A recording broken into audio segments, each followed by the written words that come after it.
जय श्री कृष्ण बेटा। चैप्टर 8 गति एना विषे अत्यार सुधीमां आपणे घणी बधी चर्चाओ करी। गति एक सापेक्ष ख्याल है, सापेक्ष विचारधारा है कि जेनुं मापन करवा माटे सौप्रथम तो एक चोक्कस जग्या चोक्कस बिंदु लेवू पड़े, जेने आपणे संदर्भ बिंदु अथवा तो उगम बिंदु कीधुं हतुं कि जे बिंदुएथी गतिनुं मापन अथवा अवलोकन थई शके। आ संदर्भ बिंदु अथवा तो उगम बिंदु बेटा स्थिर पण होई शके अने गतिमान पण होई शके। त्यार पछी आपणे अंतरनी वात करी हती। पदार्थे कापेल गतिपथनी कुल लंबाई एने अंतर कहेवाय। अंतर ना मापन माटे दिशा कोई पण चाले, कोई चोक्कस दिशानी जरूर नथी अने एटले ज अंतर अदिश राशि छे। परंतु जो ए ज अंतर चोक्कस दिशामां होय तो शब्द बदलाई जाए अने अंतरनी जग्याए थई जाए स्थानांतर। त्यार पछी आपणे अंतर अने स्थानांतरने लईने झड़प अने वेग विषे वात करी हती। झड़प एटले शुं तो के जे अंतरनी आपणे वात करी, पदार्थे कापेल गतिपथनी कुल लंबाई एने अंतर कहेवाय। ए अंतर नी साथे जो समय नामनी राशिने आपणे सांकळीए, समयनी सापेक्षे वात आपणे करीए, समयनी साथे आपणे चालीए तो ज्यारे एकम समयमां कपाયેલા अंतरनी वात होय त्यारे एने झड़प कहेवामां आवे छे। एटले अंतरनी साथे जो समयनी वात करीए तो ए झड़प बने अने झड़प चोक्कस दिशामां होय तो वेग कहेवाय। वेगमां वधारो अथवा घटाडो थाय तो एने प्रवेग कहेवाय। जो वेग वधे तो प्रवेगनुं धन मूल्य मळे अने वेग घटे तो प्रवेगनुं ऋण मूल्य मळे। ब्रेक लगाव्या पछी वेग घटे पदार्थनो एटले प्रवेगनुं ऋण मूल्य थयुं अने प्रतिप्रवेग पण कहेवामां आवे छे। आ बधी वातो आपणे करी हती। वेग एटले स्थानांतरना छेदमां समय अने प्रवेग एटले अंतिम वेग माइनस प्रारंभिक वेग छेदमां समय। A is equal to v minus u upon t. आ सूत्र आपणे जोयुं हतुं। झड़पनुं सूत्र पण जोयुं हतुं। झड़प एटले पदार्थे कापेल कुल अंतर अने छेदमां ए माटे लागतो कुल समय। आ बधी वातो आपणे करी हती। हवे चेप्टरनो छेल्लो टॉपिक बेटा आज आपणे जोवानो छे। चेप्टर पूरुं थई जाय पछी प्रथम चेप्टर गति जे आपणे चालू कर्यो पछी पूरुं थई जाय। ए प्रथम टॉपिक छेल्लो टॉपिक आ चेप्टरनो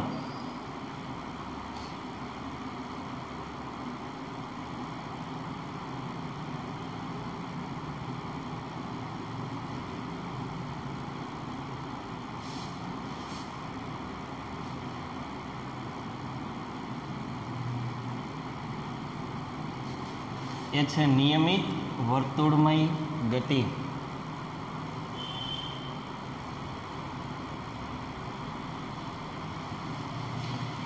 चालो ध्यानथी समझता जजो।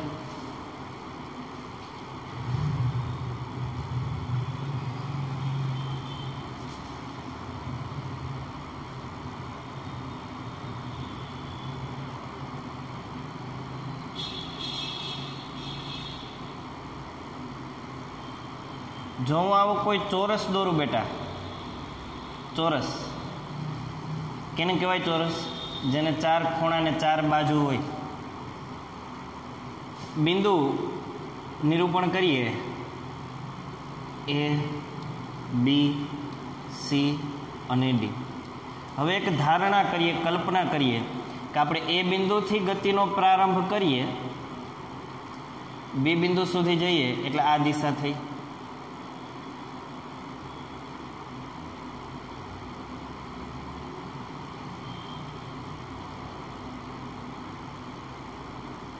बी बिंदु थी सी बिंदु सुधी जईए आ दिशा थई। सी बिंदु थी डी बिंदु सुधी जईए एटले आ दिशा थई अने डी थी ए सुधी जईए तो आ दिशा मळे आपणे। मतलब के चोरस पथ, चोरस आ चोरस पथ एटले रस्तो, चोरस रस्तो छे। एक चोरस पथ पर गति करतो पदार्थ पोतानी दिशा કેટલી વખત બદલે છે બેટા? 4 વખત બદલે છે. સમજો ધ્યાનથી. હવે આ વાત કર્યા પછી એક બીજી વાત તમને યાદ કરાવું કે વેગ એટલે શું છે. તો તમને ખ્યાલ હોય, ઝડપ જ્યારે ચોક્કસ દિશામાં હોય ને ત્યારે એને કહેવામાં આવે છે વેગ. ચોક્કસ દિશામાં ઝડપ એને જ કહેવામાં આવે વેગ. પાછું ઝડપ એટલે શું એ યાદ હોવું જોઈએ. મેં તમને હમણાં થોડી વાર પહેલાં જ કીધું હતું, પદાર્થે એકમ સમયમાં કાપેલ કુલ અંતરને શું કહેવામાં આવે? ઝડપ. એકમ સમયમાં કાપેલું અંતર એટલે સમયની સાથે જ્યારે અંતર આવે ત્યારે એને ઝડપ કહેવામાં આવે. અને ઝડપ ચોક્કસ દિશામાં હોય તો એને કહેવામાં આવે છે વેગ. હવે જો આ વેગની આપણે વાત કરીએ ને બેટા, તો વેગ શું છે? તો કે સર એ ઝડપ જ છે પણ ચોક્કસ દિશામાં. એટલે દિશા અને ઝડપ, ધ્યાનથી સાંભળજો બેટા, દિશા અને ઝડપ બંને મળીને વેગ બને છે. દિશા ન હોય તો એને માત્ર ઝડપ કહેવાય. દિશા અને ઝડપ બંને મળે ત્યારે વેગ બને છે. એટલે જો વેગમાં ફેરફાર કરવો હોય, સાંભળજો, વેગ વધારવો હોય કે ઘટાડવો હોય તો ઝડપ વડે તો થાય જ, કે ઝડપ વધારીએ તો વેગ વધે, ઝડપ ઘટાડીએ તો વેગ ઘટે. પરંતુ એક બીજી વાત એ છે, તમે દિશા બદલો તો પણ વેગ બદલાય એવું કહેવામાં આવે છે. દિશા બદલાય તો પણ વેગ બદલાય, કેમ કે વેગ ચોક્કસ દિશામાં જ હોય. હવે માની લો તમે અહીંયા આપણે જેમ વાત કરી, પદાર્થ એ બિંદુથી બી બિંદુ સુધી જાય, એ ચોક્કસ દિશા આપણે નક્કી કરી હતી કે એથી બી તરફ મોકલવો, બરાબર. પરંતુ જો પદાર્થ બીથી એ તરફ ગતિ કરે તો દિશા ઉલટી થઈ ગઈ, વિરુદ્ધ દિશા થઈ ગઈ, તો વેગનું મૂલ્ય તમને ઋણ મળે. વેગનું મૂલ્ય ઋણ મળે. કઈ રીતે જોવાય? એ બિંદુ બી બિંદુ, આપણે આ દિશા નક્કી કરી છે પદાર્થને ગતિ કરવા માટે કે આ દિશામાં પદાર્થ જવો જોઈએ. માની લઈએ અહીંયા આ પ્રારંભિક બિંદુ છે અને અંતિમ બિંદુ છે. તો હવે શું થાય? વેગનું સૂત્ર તો કે સ્થાનાંતરના છેદમાં સમય. તમને ખબર છે, જો આ 20 મીટર હોય તો 20 મીટર અને એ માટે છેદમાં એ માટે લાગતો સમય એ તમારે મૂકવો પડે. પણ જો તમે વિરુદ્ધ દિશામાં ગતિ કરો તો હવે આ મૂલ્ય તમારે ઋણ લેવું પડે, કેમ કે તમે ઉલટી દિશામાં ચાલ્યા, જે દિશા નક્કી કરી એની ઉલટી દિશામાં ચાલ્યા, બરાબર. એટલે વેગ છે એ ઝડપને લઈને બદલાય છે અને દિશાને લઈને બદલાય છે. આ વાત યાદ રાખવાની. હવે અહીંયા તો પછી શું થાય? 4 વખત દિશા બદલે છે તો આપણે લખી શકીએ કે આ ગતિ દરમિયાન, ચોરસ પથ પર થતી ગતિ દરમિયાન પદાર્થનો વેગ 4 વખત બદલાય છે. કેમ કે દિશા 4 વખત બદલાય તો વેગે 4 વખત બદલાય. હવે બીજો કિસ્સો એક જોઈએ આપણે, જોજો ધ્યાનથી.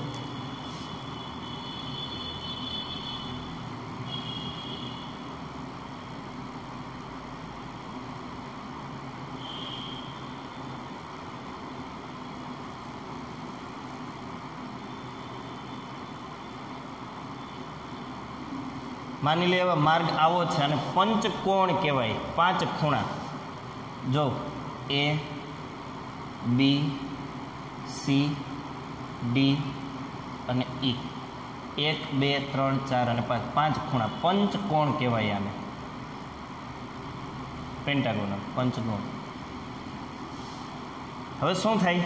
અહીંયા માનો કે પદાર્થ એ થી બી બિંદુ સુધી જાય, આપણે દિશા નક્કી કરીએ આ દિશામાં. બી થી સી બિંદુએ પહોંચે આ દિશામાં. સી થી ડી બિંદુએ પહોંચે છે આ દિશામાં. ડી થી ઈ અને ઈ થી એ બિંદુ. એટલે 5 વખત અહીંયા પદાર્થની દિશા બદલાય છે. તો આપણે લખી શકીએ, જેમ ચોરસ પથ પર ગતિ દરમિયાન પદાર્થની દિશા 4 વખત બદલાય, એવી રીતે પંચકોણીય માર્ગે અથવા પથ પર ગતિ કરતો પદાર્થ 5 વખત દિશા બદલે છે. અને દિશાને લઈને વેગ પણ બદલાય, એટલે આપણે નીચે એવું લખી શકીએ કે આ ગતિ દરમિયાન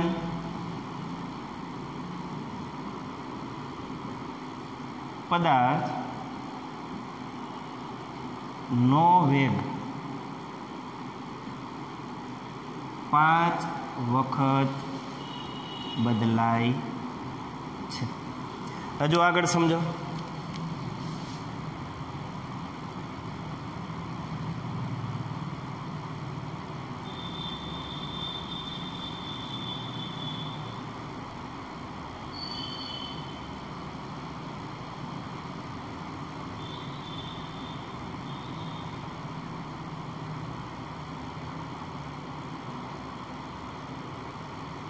માની લે પદાર્થનો માર્ગ આવો છે, એ બી સી ડી ઈ અને એફ.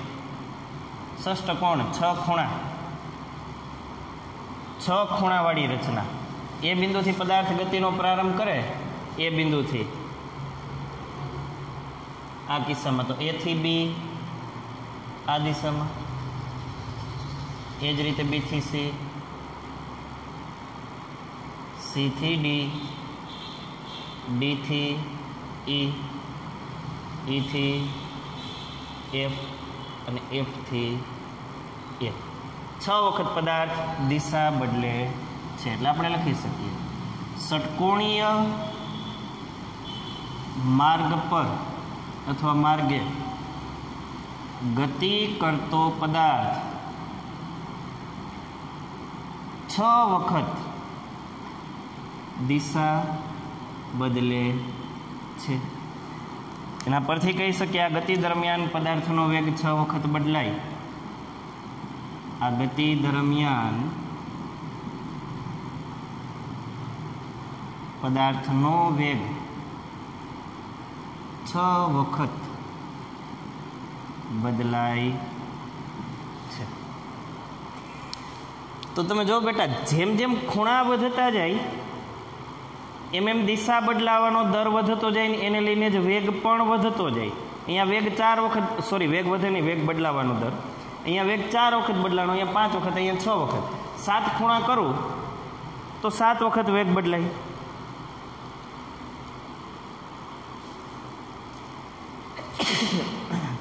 સોરી 8 વખત કરું તો 8 ખૂણા બદલાય. 8 ખૂણા હોય તો 8 વખત વેગ બદલાય. આવી રીતે ખૂણાઓની સંખ્યા વધારતો જાવ અને છેલ્લે હું જો અસંખ્ય ખૂણાવાળી એક આકૃતિ બનાવી નાખું, અસંખ્ય ખૂણા, તો તમને ખબર છે અસંખ્ય ખૂણાવાળી આકૃતિને શું કહેવામાં આવે છે ગણિતની ભાષામાં? અસંખ્ય ખૂણાવાળી આકૃતિને ગણિતમાં કહેવામાં આવે છે વર્તુળ, સર્કલ. વર્તુળ. મેક્સિમમ ખૂણા, વધુમાં વધુ ખૂણા કઈ આકૃતિમાં મળે? તો કે વર્તુળમાં. અને આ વર્તુળાકાર ગતિ દરમિયાન શું થાય બેટા? ખાસ અગત્યનું છે, જોજો. વર્તુળાકાર ગતિ દરમિયાન અથવા વર્તુળાકાર માર્ગે ગતિ કરતો પદાર્થ દરેક બિંદુએ પોતાની દિશા બદલે છે. એટલે આખા માર્ગ દરમિયાન દરેક બિંદુએ પદાર્થની દિશા બદલાય, દરેક બિંદુએ. એટલે અનંત વખત પદાર્થ પોતાની દિશા બદલે. જો વર્તુળાકાર માર્ગ પર ગતિ કરતો હોય કોઈ પદાર્થ અને સમયને એક સરખા ગાળામાં એક સરખું અંતર કાપતો હોય તો એને જ કહેવામાં આવે છે બેટા નિયમિત વર્તુળમય ગતિ. આ નિયમિત વર્તુળમય ગતિ એટલે વર્તુળાકાર પથ પર ગતિ કરતો પદાર્થ દરેક બિંદુએ પોતાની દિશા બદલે અને એટલે જ દરેક બિંદુએ એનો વેગ પણ બદલાય. મતલબ કે જો કોઈ પદાર્થ નિયમિત વર્તુળાકાર ગતિ કરતો હોય, નિયમિત વર્તુળમય ગતિ કરતો હોય તો એનો વેગ સતત બદલાય છે. મતલબ કે સતત પ્રવેગી ગતિ થાય છે. જો કોઈ પદાર્થ વર્તુળાકાર ગતિ કરે તો એ ગતિ કેવી હોય? પ્રવેગી ગતિ હોય. આ વાત છે. બીજું, કદાચ તમને ખબર હોય કે જો તમે આ વર્તુળની ધારે ને ધારે એટલે કિનારી પર જ ચાલતા જાઓ તો આ વર્તુળની કિનારી ધાર એને શું કહેવામાં આવે તમને ખબર છે? એને કહેવામાં આવે છે ગણિતની ભાષામાં વર્તુળનો પરિઘ. અને એ પરિઘનું એક સૂત્ર છે ગણિતમાં. પરિઘ તમારે શોધવો હોય તો એનું સૂત્ર શું છે? વર્તુળના પરિઘનું પરિઘ બરાબર 2πr. આ સૂત્ર છે પરિઘનું 2πr. પાઈ ગણિતમાં એનું મૂલ્ય, એ ખૂણાનું મૂલ્ય 3.14, પાઈનું મૂલ્ય. આર રેડિયસ એ વર્તુળની ત્રિજ્યા છે. ત્રિજ્યા વર્તુળના કેન્દ્રથી એકદમ સેન્ટરમાં જે કેન્દ્ર હોય એ કેન્દ્રથી વર્તુળના પરિઘ પરનું કોઈ બિંદુ એને જોડતી એક બાજુ, એક રેખા એને કહેવામાં આવે છે ત્રિજ્યા. જે બાજુનું એક બિંદુ વર્તુળનું કેન્દ્ર હોય અને બીજું બિંદુ, બીજું અંત્ય બિંદુ વર્તુળના પરિઘ પરનું બિંદુ હોય એને વર્તુળની ત્રિજ્યા કહેવામાં આવે. કોઈ પણ જગ્યાએ તમે દોરશો ત્રિજ્યા એ સરખી જ રહેશે વર્તુળ માટે. તો આ પરિઘનું સૂત્ર થયું. હવે નિયમિત વર્તુળ ગતિ કરતો પદાર્થ આ વર્તુળાકાર માર્ગે ગતિ કરે છે, એણે કાપેલું અંતર કેટલું થાય? તો કે 2πr જેટલું. એની ઝડપ કેટલી થાય? તો ઝડપનું સૂત્ર કેવું છે બેટા? ઝડપ બરાબર અંતરના છેદમાં સમય. એટલે જો નિયમિત વર્તુળમાં ગતિ કરતો પદાર્થની ઝડપ શોધવી હોય તમારે ઝડપ v, તો સૂત્ર આવું થશે v = અંતર એટલે અહીંયા કેટલું છે? 2πr છેદમાં સમય એટલે ટાઈમ t. જે સમય મળે તમને એ મૂકવાનો, 1 સેકન્ડ 2 સેકન્ડ 1 મિનિટ 2 મિનિટ 1 કલાક 2 કલાક. 2πr/t. નિયમિત વર્તુળમાં ગતિ કરતા પદાર્થની ઝડપ શોધવા માટેનું સૂત્ર 2πr/t. ચાલો હજી એક છેલ્લી વાત. દરેક બિંદુએ પદાર્થ પોતાની દિશા બદલે છે. તો પ્રશ્ન એ છે કે દિશા કઈ હોય પદાર્થની? કઈ દિશામાં પદાર્થ ગતિ કરશે? તો જનરલી તમને બધાને ખબર હોય કે જ્યારે કોઈ પદાર્થ વર્તુળાકાર ગતિ કરતો હોય, સમજો ધ્યાનથી, જો કોઈ પદાર્થ વર્તુળાકાર ગતિ કરવાનું શરૂ કરે તો એ પદાર્થ પર વર્તુળના કેન્દ્રથી બહારની દિશામાં, વર્તુળની બહારની દિશામાં ખેંચાતું એક બળ લાગે. જેમ કે આ પંખા જે ફરે છે એ પંખાના પાંખિયા ઉપર તમે કાગળનો ટુકડો રાખી દો ને પછી પંખો ચાલુ કરો. જેવા પંખાના પાંખિયા વર્તુળાકાર ગતિ કરશે એટલે એ જે કાગળનો ટુકડો છે એ ગોળાકાર ગતિ નહીં કરે, તો એ બહારની દિશામાં ફેંકાઈ જશે. એવી જ રીતે એક બીજું ઉદાહરણ, તમે આ માર્કરને દોરીના એક છેડા વડે બાંધો ને બીજો છેડો હાથમાં રાખો ને પછી માર્કરને ગોળ ગોળ ફેરવો. એ વર્તુળાકાર ગતિ કરતી માર્કરને જો કોઈ બિંદુએ પહોંચ્યા પછી તમે છોડી દો તો એ માર્કર આમ ગોળાકાર નહીં જાય, તો એ બહારની દિશામાં ફેંકાશે. બહારની દિશામાં ફેંકાશે. હવે આવું થાય એનું કારણ શું? વર્તુળાકાર ગતિ કરતો પદાર્થ બહારની તરફ ફેંકાય છે એનું કારણ શું? એનું કારણ કેન્દ્ર ત્યાગી બળ. જ્યારે કોઈ પદાર્થ વર્તુળાકાર ગતિ કરે ત્યારે કેન્દ્રનો વિરોધ કરે, આમ કેન્દ્રથી દૂર ફેંકે એવું એક બળ લાગે, એને કહેવાય કેન્દ્ર ત્યાગી બળ. લગ્નમાં ફુદરડી ફરતી વ્યક્તિઓને તમે જોયું, આમાં બે આમ હાથ રાખે, એકબીજાના હાથ પકડે અને પછી આમ ફુદરડી ફરે ગોળ ગોળ, ને જો ભૂલમાં એકાદાનો હાથ છૂટી જાય તો એ કંઈ ગોળ આમ બાઉન્સ ન થાય, તો એ સીધા ઓડિયન્સમાં આમ ફેંકાય દૂર. બીજી વાત સમજો, વર્તુળાકાર ગતિ કરતો પદાર્થ, માનો કે પદાર્થ આ બિંદુએ પહોંચ્યો છે, ત્યાં એની દિશા કઈ હોય? તો ટેક્સ્ટ બુકમાં એવું કીધું સ્પર્શકની દિશા. સ્પર્શક એટલે શું? અહીંયા તમારે છે ને આ જે ત્રિજ્યા રહી ને, સાંભળજો બેટા ધ્યાનથી, સ્પર્શકની દિશા હોય એવું ચોપડીમાં કીધું છે. આપણી ભાષામાં તો આપણે સમજ્યા, પણ એ લોકોએ શું કીધું ટેક્સ્ટ બુકમાં? વર્તુળાકાર ગતિ કરતો પદાર્થ કોઈ પણ બિંદુએ એ પદાર્થની દિશા કઈ હોય? તો કે સ્પર્શકની દિશા. આ સ્પર્શક શું છે સમજો. જે બિંદુએ પદાર્થ છે એ બિંદુએ ત્રિજ્યા દોરવાની અને ત્રિજ્યા સાથે 90 અંશના ખૂણે એક લાઈન દોરવાની. એલ બનવો જોઈએ. એલ એટલે 90 અંશનો ખૂણો. 90 અંશના ખૂણે એક લાઈન દોરો. જો પદાર્થ આ દિશામાં ગતિ કરતો હોય, આ દિશામાં, તો પછી સ્પર્શકની દિશા આ થાય. અને જો પદાર્થ આ દિશામાં ગતિ કરતો હોય તો સ્પર્શકની દિશા આ થાય. એટલે આ બિંદુએ પહોંચેલો પદાર્થ જો આ રીતે ગતિ કરતો હોય અને અહીંયા પહોંચ્યા પછી તમે દોરી જે છે એની પકડ છોડી દો તો એ પદાર્થ આ દિશામાં ફેંકાઈ જશે. આ દિશામાં આમ ફેંકાશે નહીં, આમ ફેંકાય. આ દિશામાં સ્પર્શકની દિશામાં ફેંકાય. બિકોઝ ઓફ શેને લઈને એવું થાય? કેન્દ્ર ત્યાગી બળને લઈને. ચાલો તો ચેપ્ટરનો છેલ્લો મુદ્દો નિયમિત વર્તુળમય ગતિ એ આપણે સમજ્યા. હવે એ મુદ્દો આપણે ટેક્સ્ટ બુકમાંથી એક વખત વ્યવસ્થિત જોઈ લઈએ. ધ્યાન આપજો તમે લોકો. Text book page number 110. નિયમિત વર્તુળમય ગતિ. કદાચ તમારામાંથી કોઈ વિદ્યાર્થી મિત્રોને પ્રશ્ન થાય કે સાહેબ વચ્ચે જે આલેખ આપ્યા છે ગતિના સમીકરણો મેળવ્યા છે ચેપ્ટરમાં, એ કેમ નથી કર્યા?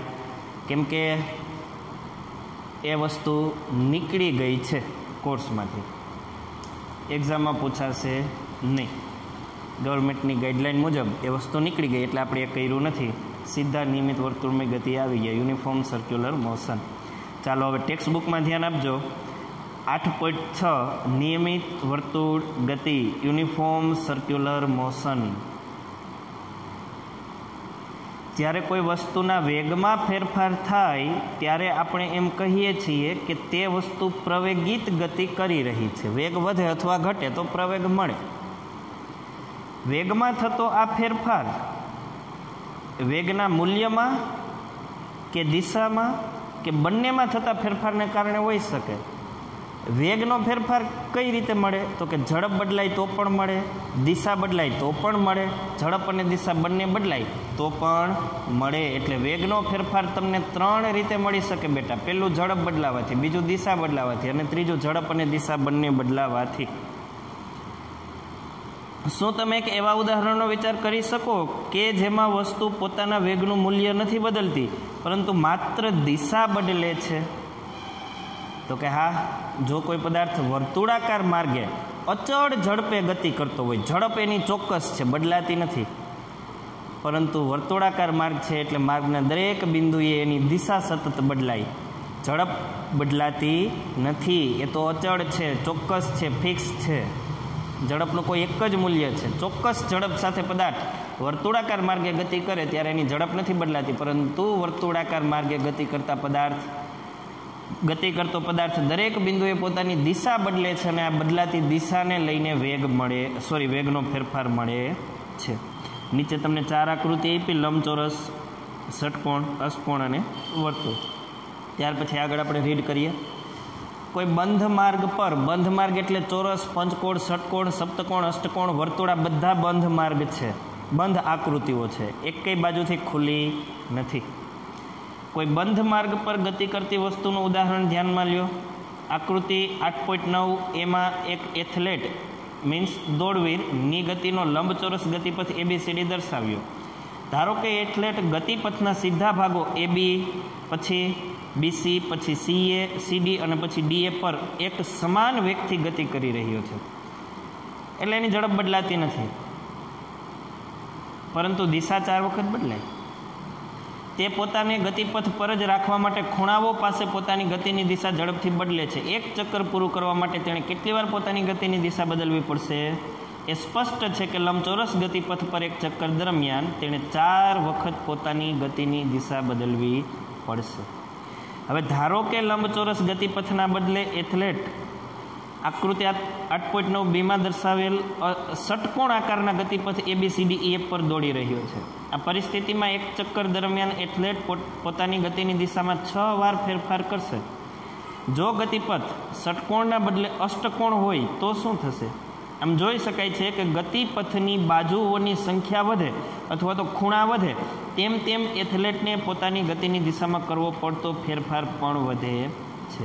જો આપણે અસંખ્ય સંખ્યામાં ગતિપથની બાજુઓ વધારીએ તો ખૂણા પણ વધી જાય અને તો તે ગતિપથનો આકાર કેવો થાય?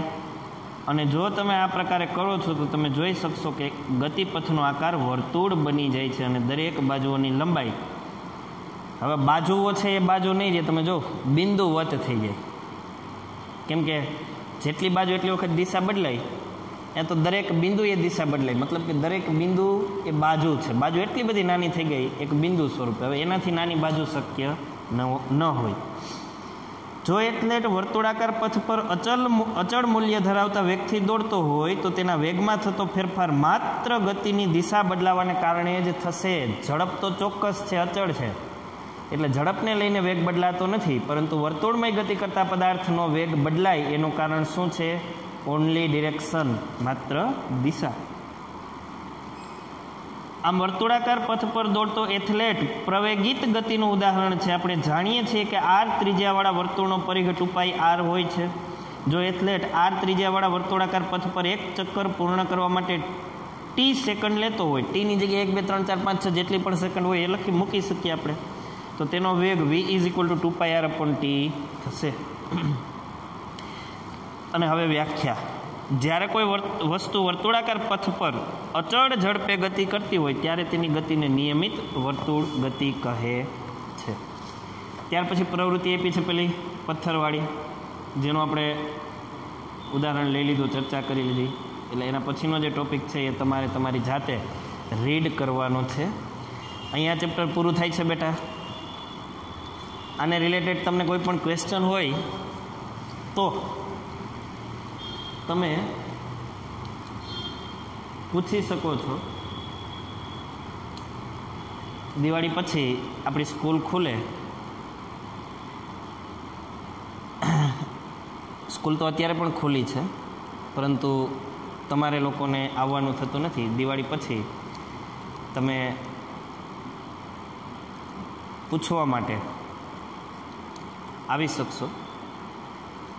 જો ગવર્મેન્ટને કંઈ સૂચના મળશે ગવર્મેન્ટની અને સ્કૂલ ખોલવાની થશે, ઇટ મીન્સ તમારે સ્કૂલે આવવાનું થશે રેગ્યુલર, તો કંઈ પ્રશ્ન નથી. પણ જો તમારે રેગ્યુલર આવવાનું નહીં થાય તો આપણે એવો શેડ્યુલ ટાઈમ ગોઠવશું કે તમારામાંથી જે કોઈને ક્વેરી હોય, ક્વેશ્ચન હોય, એ 9 થી 12ના સમય દરમિયાન સ્કૂલે આવી અને સોલ્વ કરી શકશે.